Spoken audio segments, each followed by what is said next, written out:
नमः शिवाय। जय माता दी दोस्तों, आप देख रहे हैं आपका अपना YouTube चैनल व्रत त्योहार कथाएं। मैं हूं आपके साथ रिमझिम शर्मा।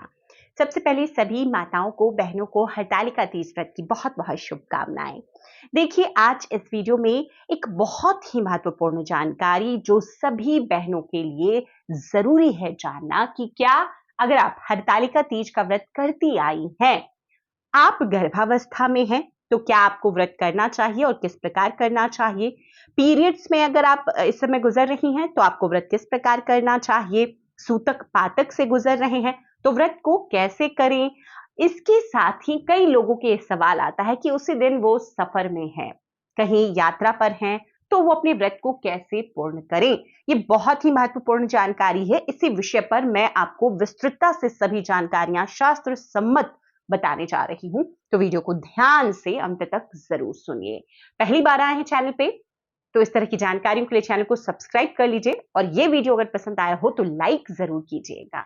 तो चलिए, अब बिना वक्त गवाए मैं आपको बताऊं कि हरतालिका तीज का व्रत देखिए सभी माताएं बहनें अपने अखंड सौभाग्य के लिए धारण करती हैं।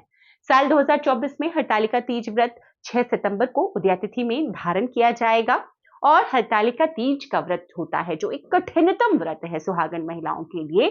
अपने अखंड सौभाग्य के लिए लगभग 36 घंटे महिलाएं निर्जला निराहार रहकर इस व्रत को संपन्न करती हैं।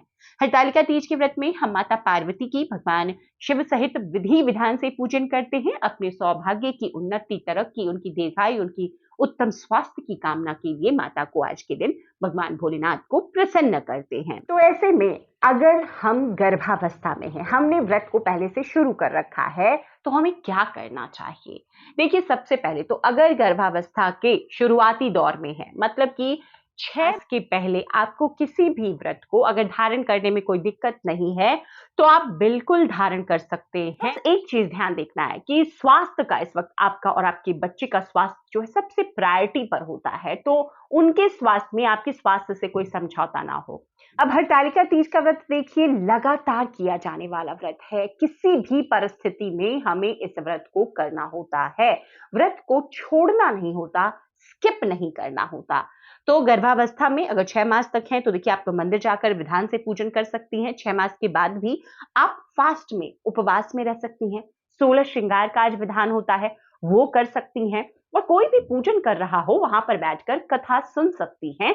उसके बाद के जो नियम है व्रत के, उन सभी नियमों का पालना आप कर सकती हैं, लेकिन पूजा आपको स्वयं से भगवान शिव की और माता पार्वती की नहीं करनी चाहिए। मंदिरों में प्रवेश 6 मास के बाद गर्भावस्था में वर्जित बताया गया है शास्त्रों में। अगर घर पर आप पूजन कर रही हैं तो पास बैठकर आप पूजन बिल्कुल कीजिए। अब ऐसे में भोजन संबंधी यहाँ पर जानकारी आपके लिए बहुत जरूरी है कि आपको क्या खाना चाहिए कि आप व्रत को अपने जारी कंटिन्यू रख सकें। तो आप सुबह में पूजा के बाद में फलाहार कर लीजिए। इससे ना आपके स्वास्थ्य को परेशानी होगी, ना बच्चे के स्वास्थ्य को परेशानी होगी और आपका व्रत जो हरतालिका तीज व्रत है कंटिन्यूटी का, ये भी अखंड बना रहेगा। अब दूसरी महत्वपूर्ण जानकारी, कई महिलाएं देखिए मासिक धर्म से गुजर रही होती हैं।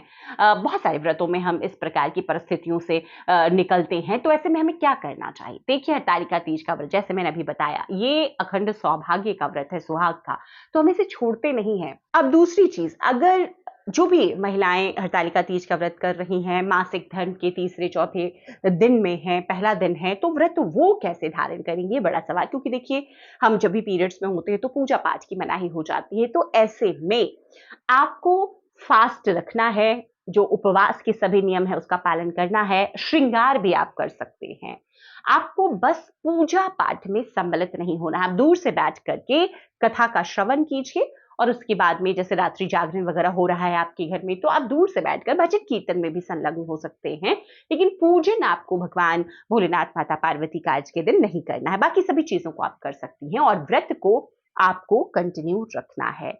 इसी प्रकार से सूतक और पातक जिनके यहाँ पे भी है, तो वो भी देखिए व्रत को छोड़ना नहीं है बिल्कुल भी आपको। आप जिन महिलाओं की खुद के बच्चा हुआ है तो वो फलाहार रख करके इस व्रत को धारण कर सकती हैं, छोड़ना नहीं चाहिए। पातक में भी अगर आप हैं तो आपको व्रत में फास्ट तो रखना ही है, पूजा पाठ की चीजों में आपको सम्मिलित नहीं होना है।